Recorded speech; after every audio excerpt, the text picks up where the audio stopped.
So welcome to the Blood, Sweat, and Beers podcast. Here we're going to be talking about stuff going on around the NFL. I am Eric. This is my friend Josh. And yeah, we're just here to drink and talk about something we love, which is football. And we hope you guys enjoy.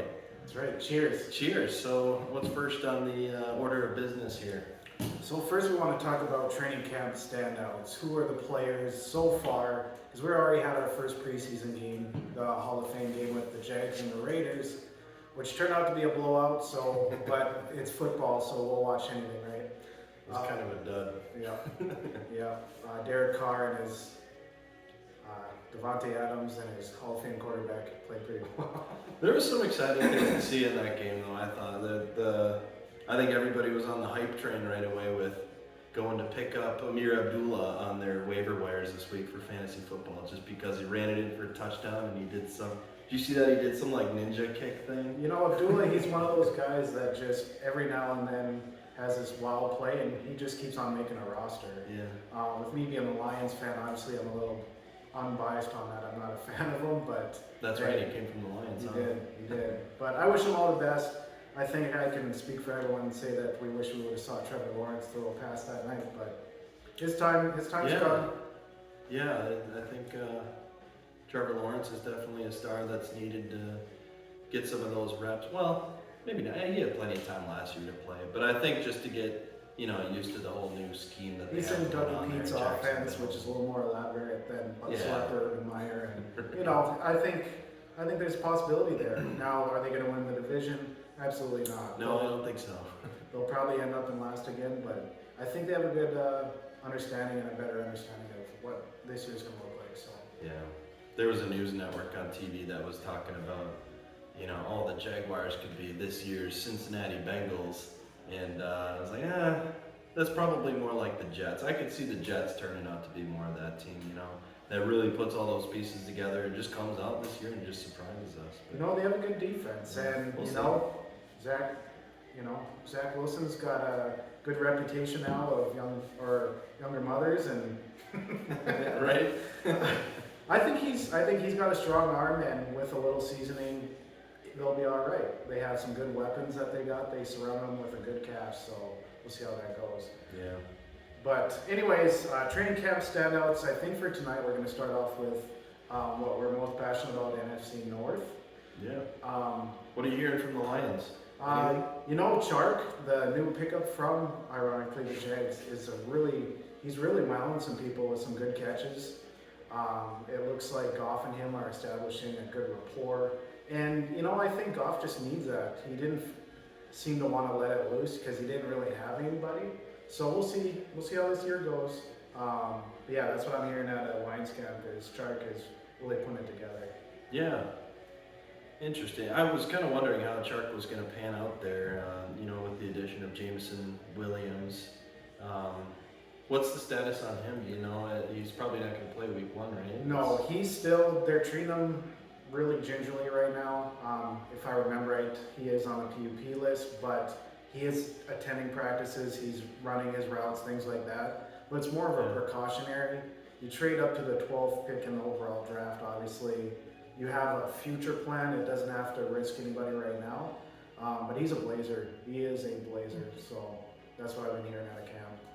Yeah, it should be a pretty good start to the season, though, right? I mean, you got DJ Chark, Amon-Ra St. Brown is coming off to a strong finish of last year's season. TJ Hawkinson should be fully healthy. DeAndre Swift, his ankles are ready to go, Yeah, and even Williams, they're running Jamal Williams. He's actually... Yeah, that's right. He's looking really good, and obviously he's a really good just personality for the team. He's a hard worker. He's great at pass blocking. So, I think you're going to see a different team this year. I'm thinking 7 to 8 wins. It's a real possibility. But again, I'm biased on that. How about Watson? Have you heard anything about Watson in Green Bay? Yeah, Christian Watson, I guess, not starting training camp out on quite the right foot, but I guess he was seen on the sidelines, with something covering up his knee. He's not really performing, actually. He's just been on the PUP list, and nothing much there. But one guy I do want to talk about, Romeo Doubs, or Romeo Dubs, or some people may want to call him I think he actually said he pronounces his name Dobbs, but he doesn't care. This dude's for real. He wears the number 87, Jordy Nelson's former jersey number, and it's funny. Jordy Nelson actually came to one of their practices, and I don't know if he gave him the blessing or what, or if he just wanted to see him play, but some talk was coming out of that training camp that this Romeo Doubs wide receiver is going to put on a show, and that's good news, because what Green Bay needs is definitely some good news at wide receiver. And if you can find a sleeper like this guy sounds like, that's even better. Someone who Aaron Rodgers can trust, 3rd and 10, 3rd and 15, or whatever the case might be. Right. Rodgers really, I can tell he's a player that if you gain his trust, he will throw any ball at you with any comfort. So I hope they find that guy.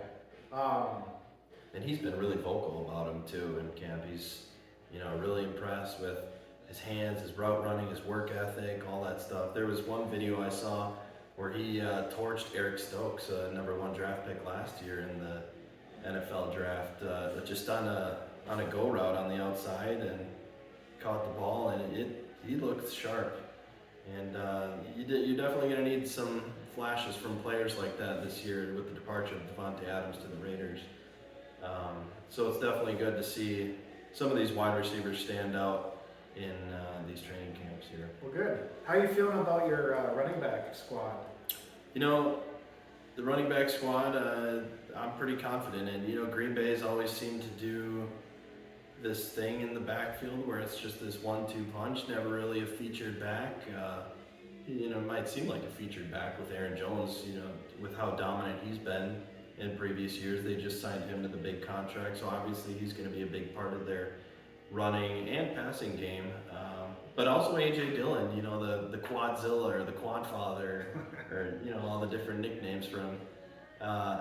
He's been involved in the passing game, I hear, in preseason and in training camp and stuff like that. So it'll be interesting to see just how they use him. And I definitely think they're going to be it's going to be a pretty solid backfield. They'll figure something out. Matt LaFleur has been a mastermind with the offensive scheme there, and it's worked out every year so far. So I'm excited to see what this year is going to bring. And it's funny you mention the contract of Jones, because if you watch the last 5 games of the year, you could see them utilizing Dillon more and more and more, almost like they were kind of moving in that direction as a full-time back. But Jones, obviously, he's burned the Lions multiple times, and he's a game changer, period. So whether it's catching a pass, like you mentioned, or just getting those tough yards, he's a vital, important part of that place. And since you guys lost Devontae, that's more needed more than ever. Yeah. Well, you got to think too. A lot of the cold weather teams as well. When it gets later into the season and you get that cold weather, and sometimes it's good to just have that big bruising back come in the middle of the game, late in the game, and just start pounding away. Yep. It hurts when you get hit by guys like that, and definitely exciting stuff. Definitely. Well, that's good. So we got our standouts. Now, obviously, we're going to talk league-wide now. We just watched the draft. Obviously, together, that was good. That was a lot of good time. Exciting time. As a Lions fan, I was ecstatic that we got Hutch, mainly because I thought he was going to go number 1 to the Jags, because overall, he was the most seasoned player, I feel, in the draft. I guess we'll have to see how that goes. And then offensive players, not quarterbacks. No quarterbacks, really, that were on the radar. Now, I did hear Titans. I'm trying to remember his last name now. Treylon Burks, the wide receiver? Or? No, the quarterback who they picked. Oh, Malik. Willis. Malik Willis? Yeah, so I guess he's been turning heads. He's been running with the second team already.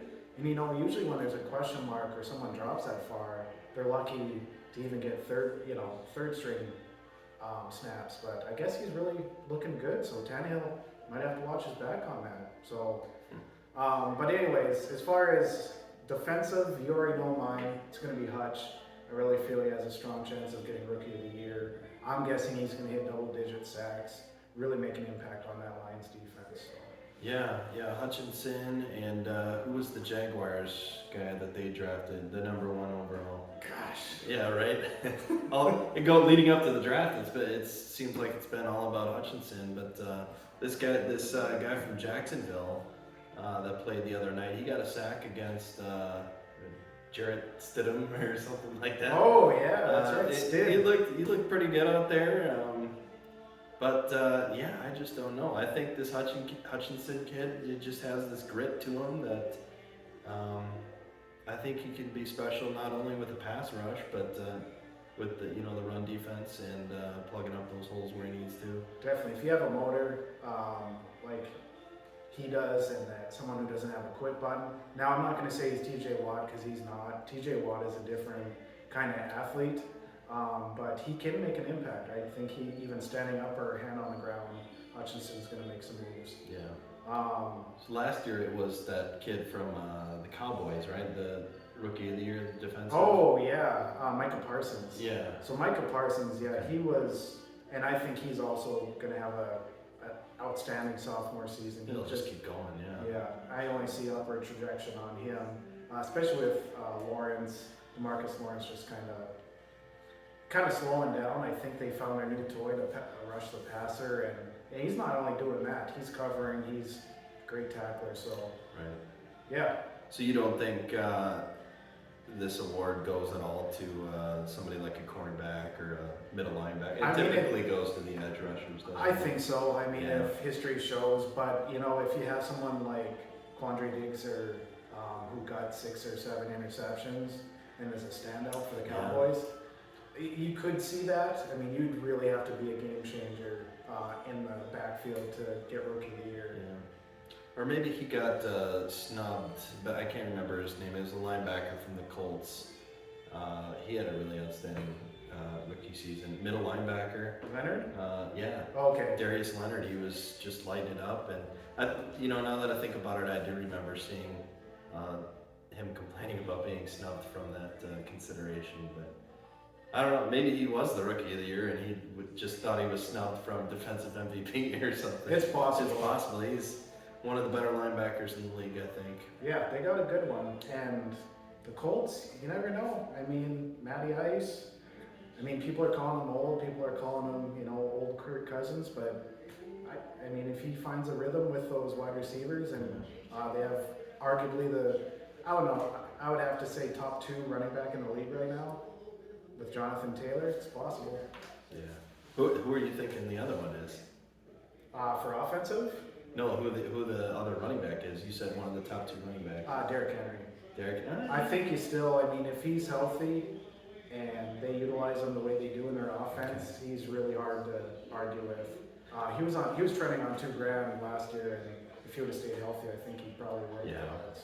I suppose I'm thinking of like a fantasy football mindset, and Jonathan Taylor is the clear, number 1 overall guy I would go with. Oh, certainly. So what are we thinking for offensive then? You think it's going to belong to a wide receiver or a running back, maybe a quarterback perhaps?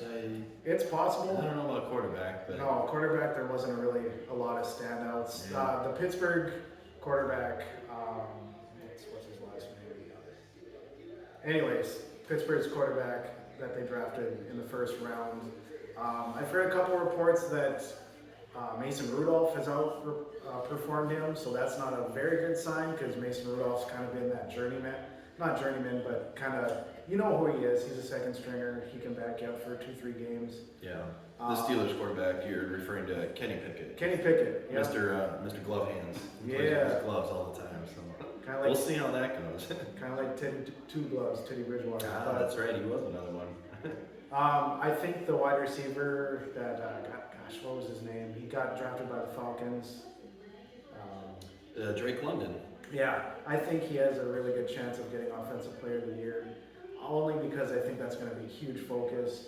With Mariota throwing the ball and kind of throwing people off, I think, and he's a big target, real big target, so I think he has a really good chance. I don't think it's going to be Jamison Williams, only because I don't think he's going to get heated up probably till week 3 or 4. Yeah, that late start to the season kind of takes him out of consideration. That's going to be tough. There could be some sleeper ones. Obviously, I think the Jets drafted another running back. The Bills drafted another running back. I apologize, I don't have all these names as we progress through this. Yeah, no, the Jets, the Brees Hall, Garrett Wilson are their running back and wide receiver that they got. You mentioned Drake London. We got Traylon Burks for the Tennessee Titans. He's another good-looking candidate.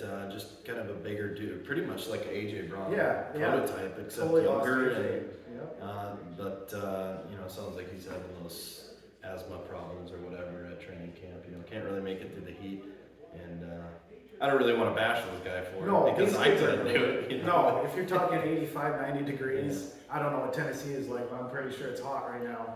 Yeah. So if you're running sprints and all that, I'd be dead on the first route. So These kids are just going to grow. I mean, when we heard Jamar Chase have drop issues last year and look at the way he turned around, I myself included was like, why would I draft this guy in fantasy football? He's got the drops. He can't find the laces. Yeah, that was his thing last year in preseason, wasn't it? The drops. Now the man's saying he's better than Justin Jefferson, and he may have an argument. So yeah, you never know. I mean, if I had to pick one, my pick's on the Falcons wide receiver, so Drake London. Okay. Yeah, and then let's see, who else we got? The Saints had Chris Olave. Then some under the radar guys. You got the Chiefs drafting Sky Moore, the Packers drafting Christian Watson. The Washington Commanders got Jahan Dotson. There's a lot of really good names here. But it's hard to say, because who was the second? There wasn't really a second running back. I think Brees Hall kind of stood on his own little island at the number one overall running back this year for rookies. He was pretty much the clear cut. If you need a running back this year, if you think you need a starter, he was it. After that, it's just kind of role players. Right. And that can change real quick. I mean, Kamara was drafted in the third round to my knowledge, and look at him now. Yeah. So you can really see some potential coming through here. And who knows, Kenny Pickett might just be warming up. You never know. Yeah, we'll see. Pittsburgh kid. I'll make my prediction. I think the smart thing would be to go with Drake London, but I'm going to do a super far-fetched, under the radar. I'm going to go back to the Green Bay Packers, and I'm going to say not Christian Watson, but this Romeo Doubs kid. I've even seen the film on him. He looks spectacular, and obviously I'm super biased being a Packers fan, but this kid looks really good, and I'm super excited to see what he does this year. He's got big numbers to fill. Yeah. He's got big numbers to fill, number 87. I'll be anxious to see that. I mean, as a Lions fan, I still pay close attention to what the Packers are doing. And I was actually hoping, Watson being an NDSU kid, that he would really shine through, and he might still this year. So just give him some time. Right. Real quick, we're talking about these rookies here, but just staying within the division, these second-year guys that we're looking to see some kind of improvement out of as far as the NFC North. The big name that comes to mind is Justin Fields. You kind of thinking that you're going to want this to be a comeback year for him, and he's going to want to really put on a show to kind of show these guys that he belongs there, but that's hard to do. The Bears didn't really do anything to... In fact, they lost. They lost Allen Robinson. Yeah, they lost Allen Robinson. They picked up N'Keal Harry from the Patriots, but now he's got a high ankle sprain, and he's looking for doctors' opinions on whether he's going to play. I don't think Harry wants to play ball, to be honest. Yeah, that's just my opinion. They have the... who was that guy that... the wide receiver that did well last year with them, Darnell Mooney. Yeah. He looked like a pretty good speedster there on the outside, but I don't see him as being a number one wide receiver for that team. It just doesn't really have the body type for it. It really seems like they got rid of more guys than they brought in, and it doesn't feel like they did much to help out Justin Fields in the slightest. What do you think? No, and I agree. I think Justin Fields he's going to be running with his head cut off again, kind of like what we saw last year, just trying to wing it to win some ball games. Now, coming out of college, his arm talent and his long throws and his long balls, those were actually really impressive. So with that speedy wide receiver Mooney, you might see some long shots and you might see some wild plays, but I don't think they're going to be any better than what they were last year. They made moves on the wrong direction. They didn't gain any big receivers. Their defense is pretty much the same. Right. In fact, they lost Khalil Mack. Yeah. So, yeah, I think if you're looking at a bottom of the division of the NFC North, they're a strong candidate.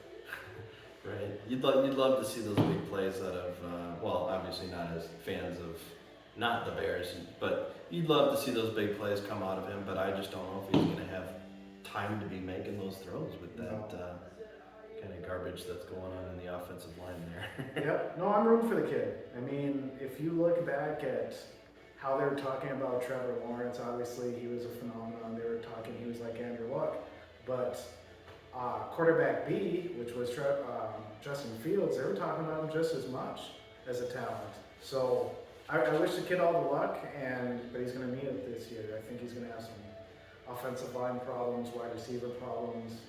I don't think they have a strong tight end whatsoever. They have Cole Kmet, but he's really got to make that next leap above two as well. So. This is his last year. Cole Kmet, speaking of, I think this is his year where he's got to do something, and if he doesn't, he's just another guy. Another one of those. Yeah, he's not a guy. He's just one of those tight ends that I don't even know if he's a good blocker.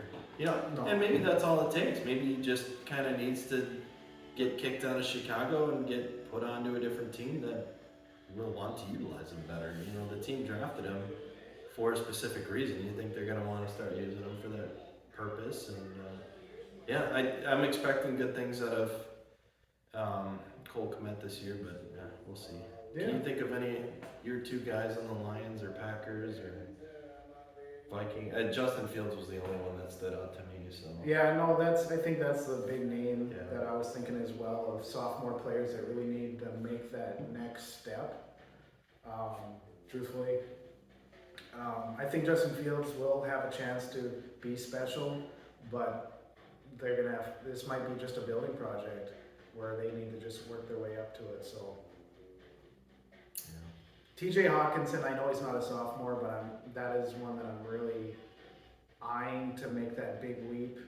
I mean, I think he made ESPN's top 5 or top 10 tight ends, and from what I watched last year, I can't agree with that, because he wasn't really a game changer for Goff. When Goff looked his way, he didn't really make those big plays. Maybe a couple, but yeah, if we're just talking players that need a big turnaround, I think it's TJ Hawkins. Yeah, he certainly had the target share. But yeah, maybe it was just making some of those catches, and he was injured for some of the year too. So yeah, I'm definitely excited for TJ Hawkins, way more than I am for Cole Kmet. So. Oh yeah, Cole Kmet. I mean, he's on a fringe. He's definitely on a fringe this year. But wasn't Hawkinson? He was he the guy that was Noah Fant's counterpart in college? Yeah, at Iowa. Yeah. Okay, yeah. So that's just crazy how I think Hawkinson panned out way more effectively than Noah Fant so far. In fact, Noah Fant, he's on a different team. Seahawks. Yeah. Yeah, he was part of the Russell Wilson trade, if I remember right. Right. So I hope Hawkinson. He has a case of when he catches the ball, he'll drop right away. So he needs to improve his yak yards. So if he can get that going and be that explosive tight end that they drafted, I think they're in good shape. Right. Well, we'll take a break here. We'll be right back, and don't go anywhere. I'll do this for the timestamp of the video, so I know when to cut it. I'm gonna grab another beer. You gotta go. Oh, you wanna? I'm still good on mine. Okay. I might have to try to get some Googling going because I'm running blanks on. Don't worry, I'm good. I'm pretty good with names. So if you ever do draw I suck at defense, but pretty good with names. Yeah, Penny Sewell. Because I was trying to think, who did we draft? But Oh, the offense. he's really not. He's not someone who I'm looking for a leap. He leaped last year. You know what I mean? It was pretty darn good.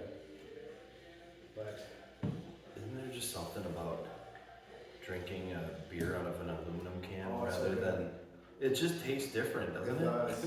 Because normally I don't really like Coors Light, but whenever I tastes drink good. it out of here, it's just so good. Just kind of reminds me of like tubing, and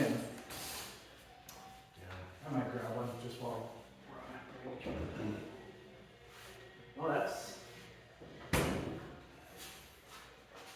Is it Blood, Sweat, and Beers podcast or Blood, Sweat, and Beers NFL podcast? I kind of like the NFL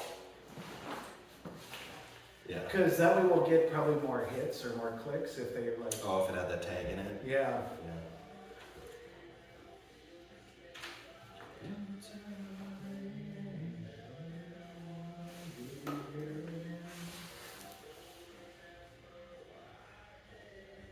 Alright, so what's next?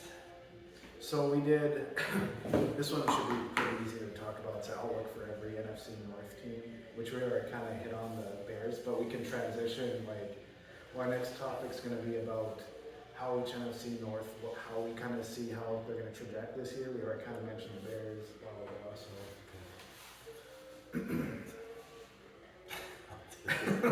So I know when to cut it. Sure. All right, everyone, welcome back to the Blood, Sweat, and Beers NFL podcast, where we talk about everything that's going on in the league. Oh shit. Picking up from, don't worry about it.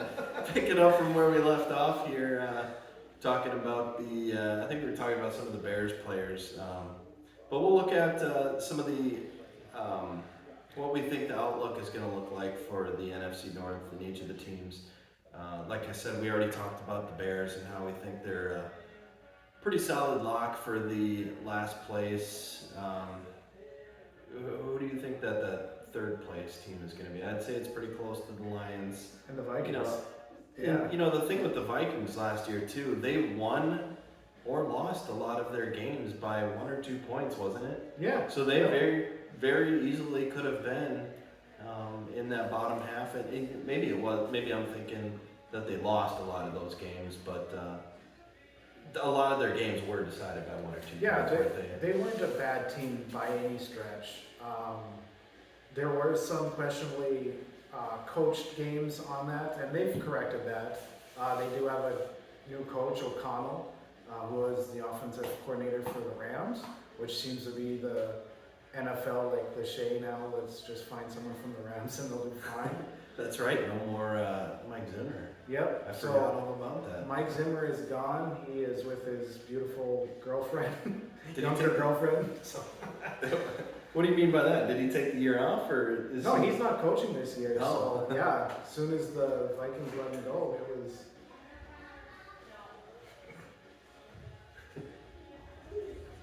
We're recording. You're what? Oh, it's in the car. Wow. Whoops. Can you get that for me, quick? You pick up the keys, please? Come on, back. I need to get No, You can give me a hug. It's okay. come on. I love you. Wait. Daddy, what are Wait, you doing? no. I'll bring you inside, please.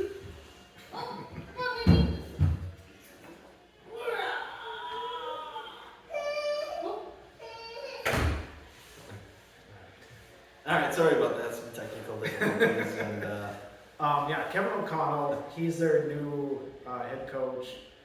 Good offensive mind, from what I hear. Previous quarterback, actually, with the University of California, if I remember right. But if you have Kirk Cousins, you always have a chance. That's my old saying. I'm just kidding, obviously. no, I'm not.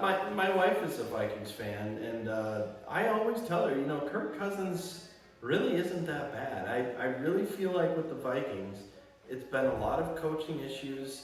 It's been a lot of, how they're building that offensive line there, and how I feel like they're utilizing their players pretty well, but it's just, with scheming everything, it just seems a little off, and maybe some decisions in the middle of the games are not the best on the coaching standpoint, and I really don't feel like it's a Kirk Cousins No, issue. And no. obviously he is getting older, and we could start to see this kind of regression out of him, but I think an effective leader. And, No, all jokes aside, yeah, there's a lot worse quarterbacks than Kirk Cousins. In fact, statistically, he's a lot better than a lot of quarterbacks in this league. And he doesn't make those mistakes as he used to, kind of with Washington. So he's a little more calculated. He's got a great rapport with Justin Jefferson, which arguably, top 5 wide receiver. I don't even think it's arguably. He is a top 5 wide receiver. Also with Thielen as the number 2. They're in good shape offensively. Now, defensively, they're kind of getting a little long in the tooth. Yeah. You have Harrison Smith in the back end. Still played really well last year, but I think you're going to start seeing some slowdown there. Their cornerbacks, they have Peterson from the Cardinals, also kind of getting a little bit older. So if they're going to lose games, I think it's going to be on the defensive end, not on the offensive side. So. Yeah, I think so too. There was a time, maybe 4 or 5 years ago, where their defense was certainly something to talk about. And, I just feel like over time they were just not winning, not getting into the playoffs, and they just got old, And so now especially the past few drafts, you could really tell that they were trying to draft defensively, really try to plug in some of these holes that they needed to do to kind of improve on this defense. I think there is talk coming out of their camp too that they do have this really good-looking cornerback. Actually, I think that was their first pick that they took. I'm not sure if it was a first or second rounder, but the cornerback that they ended up drafting is really showing up for them at training camp. So, Well, good. yeah, we'll see. Yeah, we'll see. I mean, like I said, I think it's between them and the Detroit Lions. Those are the two that, for second and third place, it's going to be close. And they had some close games during last year as well, so I think that's going to pretty much hold true to this year.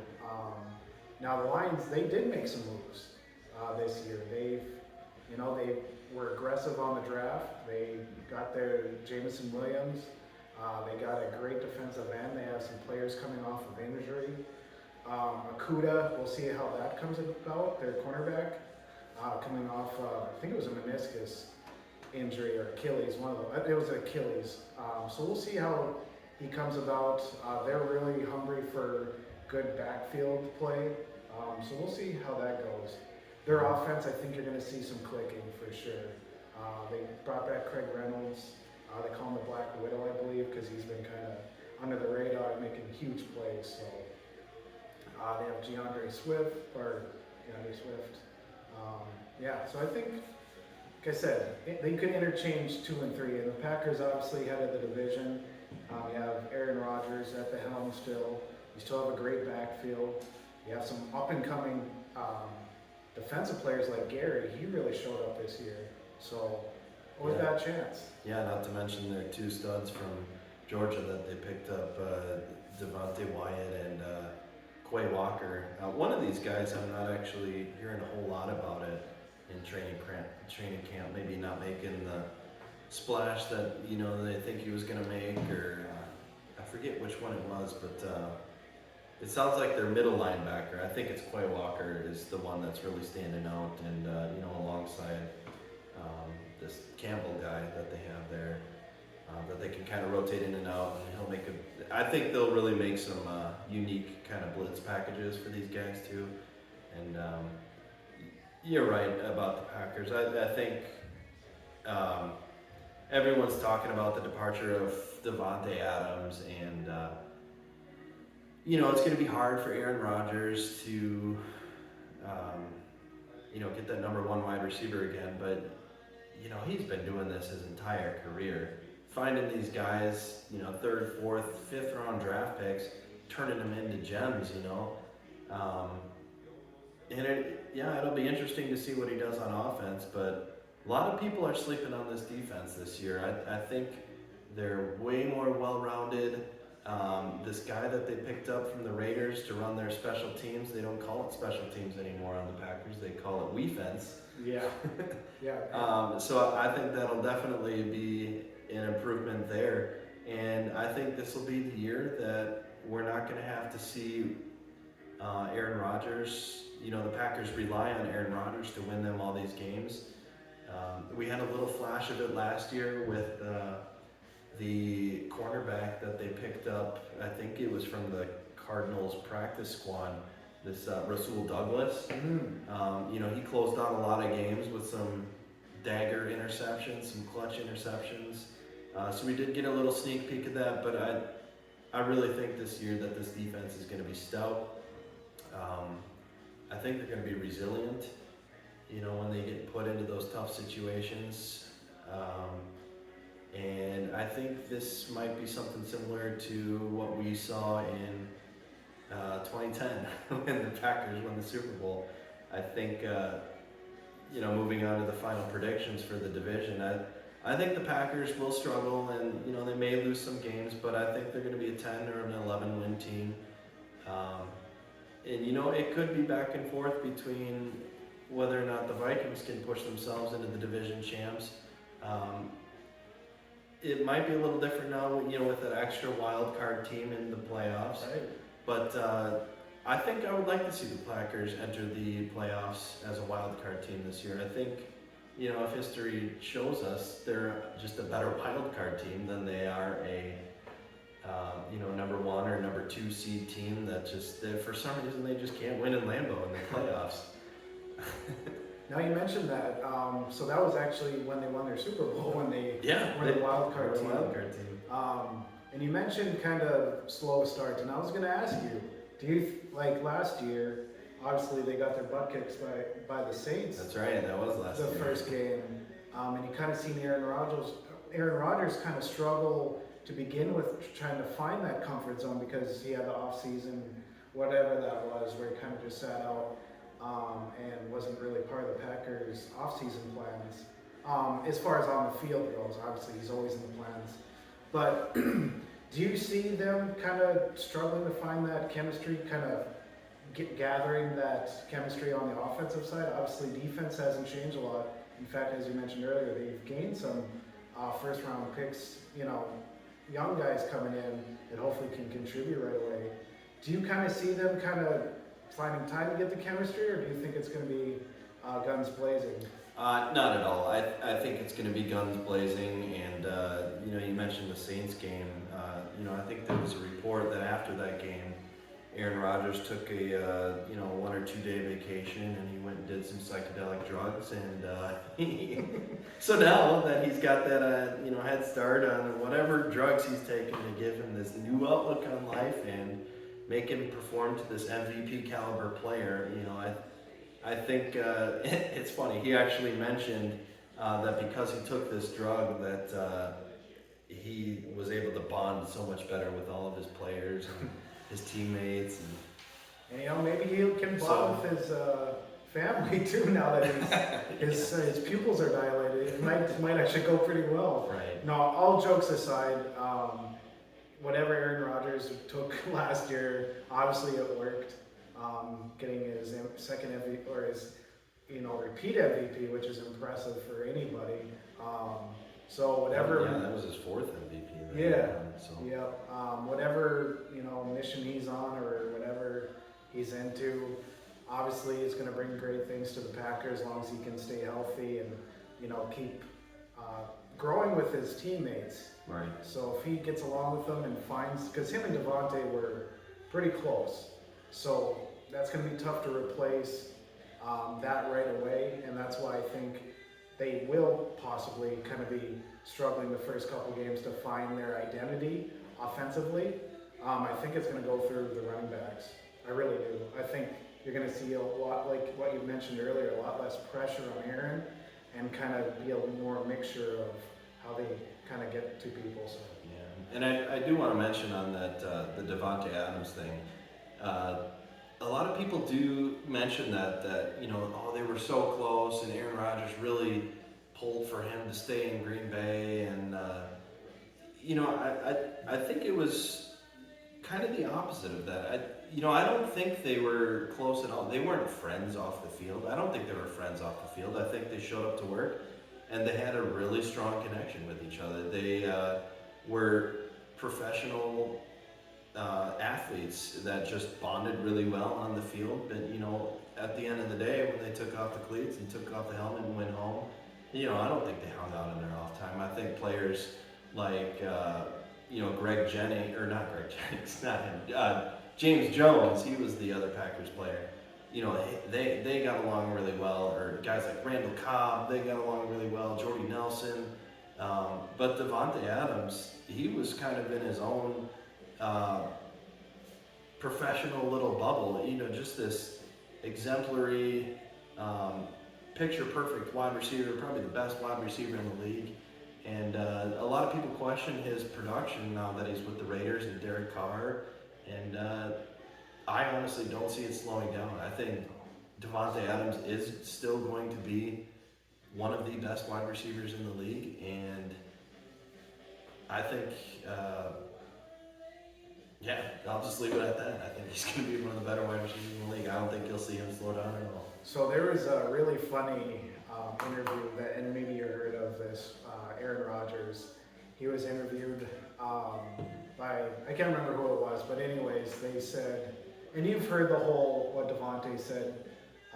He's like, well, it's not going to be easy being going from one Hall of Famer to the next. Yeah. So Aaron Rodgers, someone asked Devontae about Lazard, and he poked fun at that. He goes, well, it's going to be really hard going from one Hall of Fame wide receiver to the next, referring to Lazard. So those are kind of the things that, I'm not a big fan of Aaron Rodgers. It's going to come through with some of our podcasts, but Rodgers has always. he's got a good sarcastic couple liners, and that was funny. I mean, if you can poke fun at that situation, and that was good stuff. But next topic we should probably talk about is, well, I guess we didn't get through the whole division, kind of. Well, just your final numbers. I said 10 or 11 win team for Okay. the Packers. The Vikings, I think either 9 or 10 win. What are you thinking for the Bears and the Lions? I think the Bears, truthfully, with, like I said, the lack of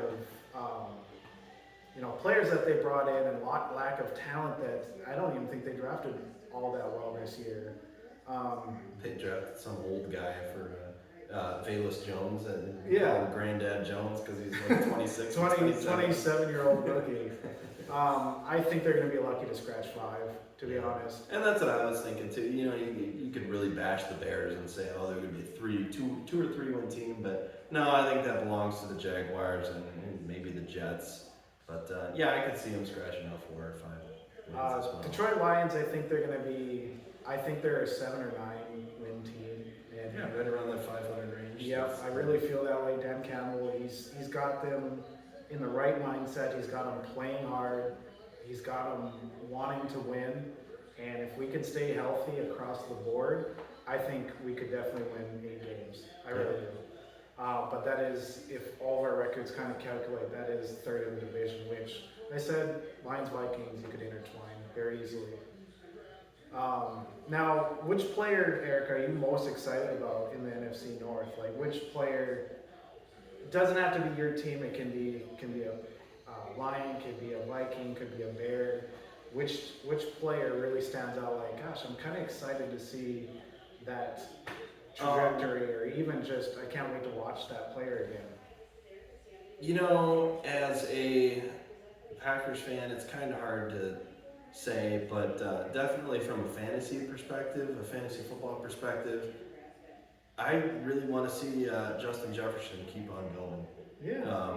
I really like this wide receiver. He was pretty undervalued in the draft, coming out of college. He was still obviously this really good receiver from, I believe it was LSU. Yep. Behind those big names like Jamar Chase and Odell Beckham. Well, they were but same university. Yeah. Yeah. I'm just really looking to see if he's the real deal. Maybe the Vikings struck gold and got another Randy Moss. Something dropped over there. Maybe they struck gold and got another Randy Moss type player. We'll see about that. I would say, he's probably my guy that I'm most looking forward to see continuing this year. I think if he stays on his trajectory, he's going to be better statistically than Randy Moss. And that's scary to think, because we're talking about a Hall of Famer, deep ball, maestro. Yeah. But I have someone else in mind, but I would like to talk about Justin Jefferson in that I think he was, between him, Devontae Adams, and Jamar Chase, you're talking your big three, right? Yeah. And you could interchange those this year of who's going to be the number one wide receiver.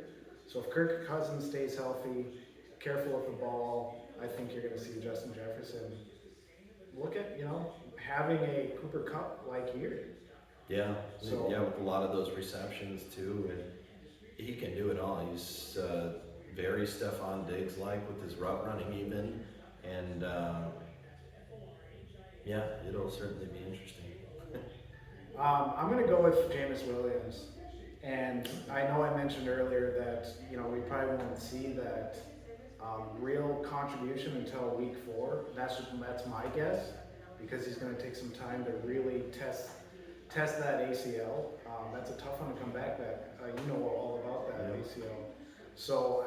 But if we're talking like the impact he made at Alabama and that pure speed and that playmaking that the Lions desperately need, I think Jameson Williams is the player I'm most excited about.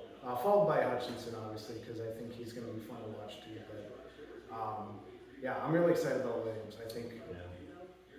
Honestly, for me, it probably will be more Hutchinson than Jameson Williams.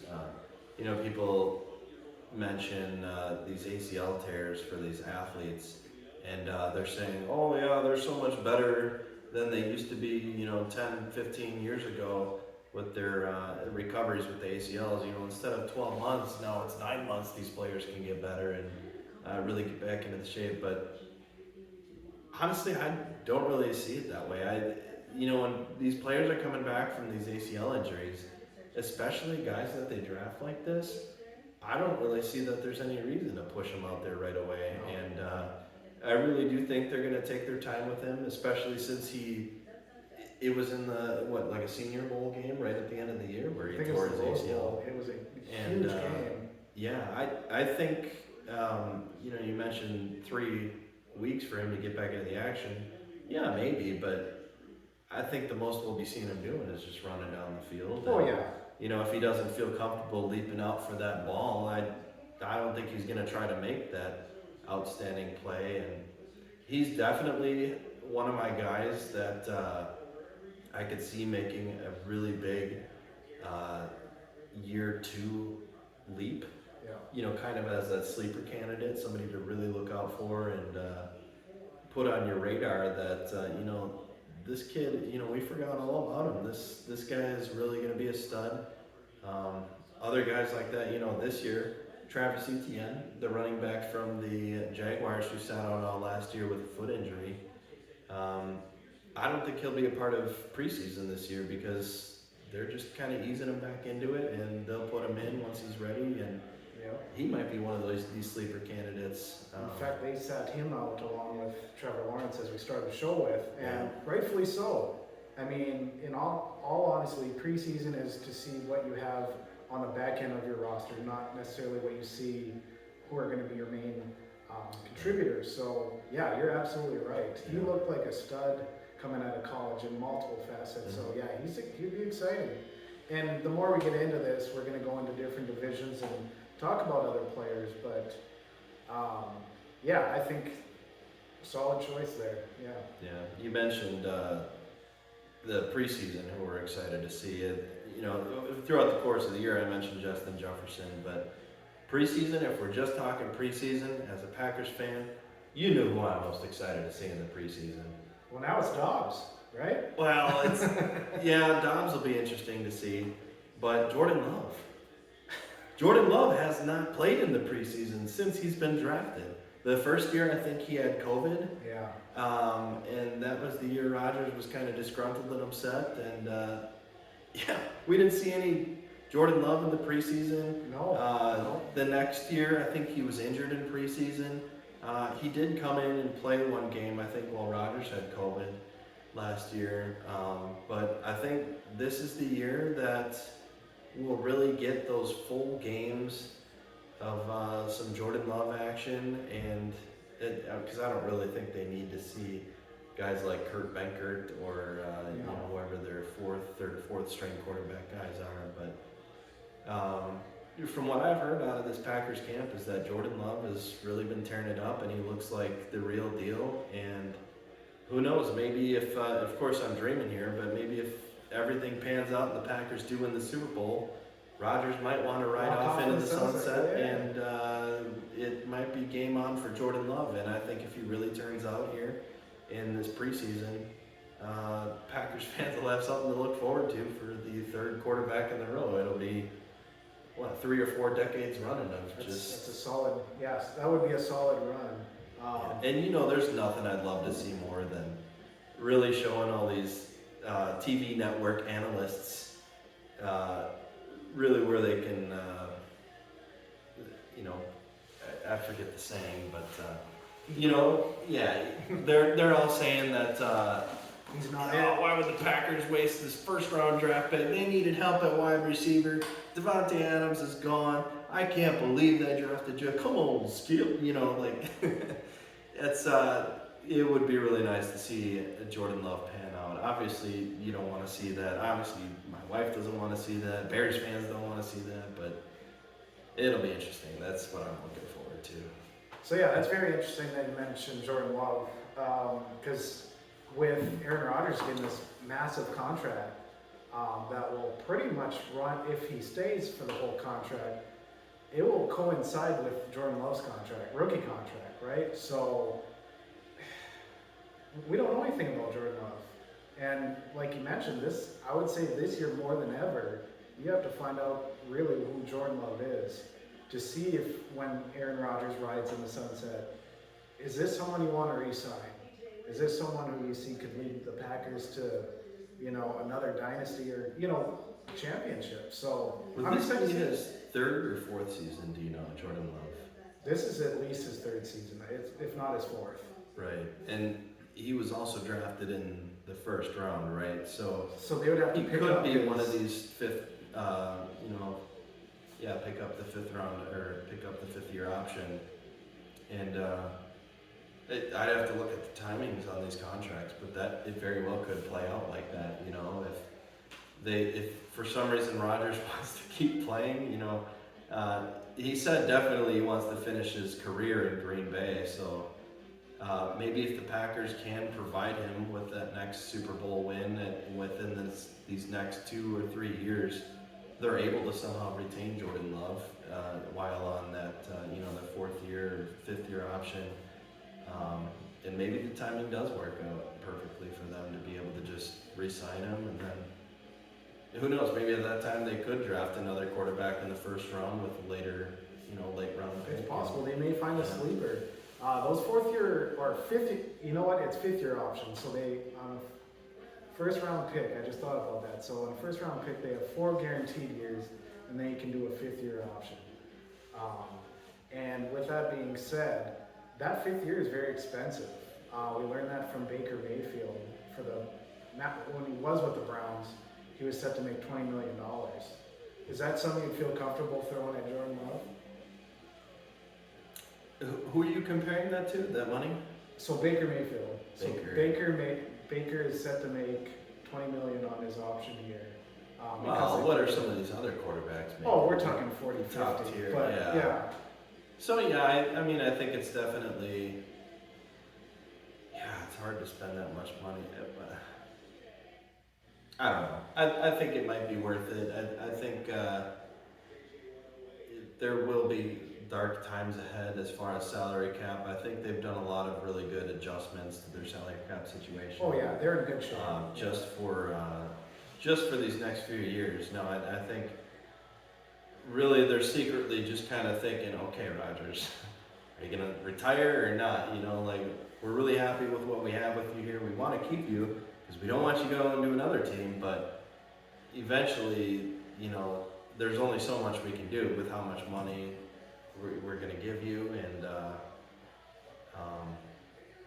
it's going to flip at some point. If he doesn't retire, that salary cap situation is going to look messy. Or he could very well take a pay cut too. Maybe he'll marry some model, you know, that makes more money than him and become a Super Bowl championship. And, There was talk actually, and we'll close this up pretty quick, but he said the R word even after his contract extension, that he thinks about retirement. yeah, So, he said he definitely on this back half of his career, and yeah. I think he was actually asked, Tom Brady is 45, 46 years old. Do you see yourself playing that long? And he said, no, not at all. But I definitely wish Tom Brady the best of luck. And so, yeah, I don't think he's playing that long. And, maybe some Packers fans can't really wrap their head around that, hey, it's coming up pretty quick here. It's That very Rodgers close. is no longer, and we may even see a decline this year, too. He's getting to be almost 40 years old. And Tell you what, if he keeps on drinking that tea, I don't think we're going to see a decline. I think he's going to have those big pupils, and he's going to have them winning ball games. So, but we'll close on that. Yeah. Thank you for joining us on this journey. Hopefully you've kind of liked the topics we've talked about. We obviously have some more for you. Any closing thoughts, Eric? No, I'm just excited to see. I wish I could say I'm excited to see this preseason, but really I'm only excited to see my guys perform in the preseason. And even then, I probably won't even watch the majority of those games. But yeah, it'll be interesting to see these next few weeks, these different preseason standouts.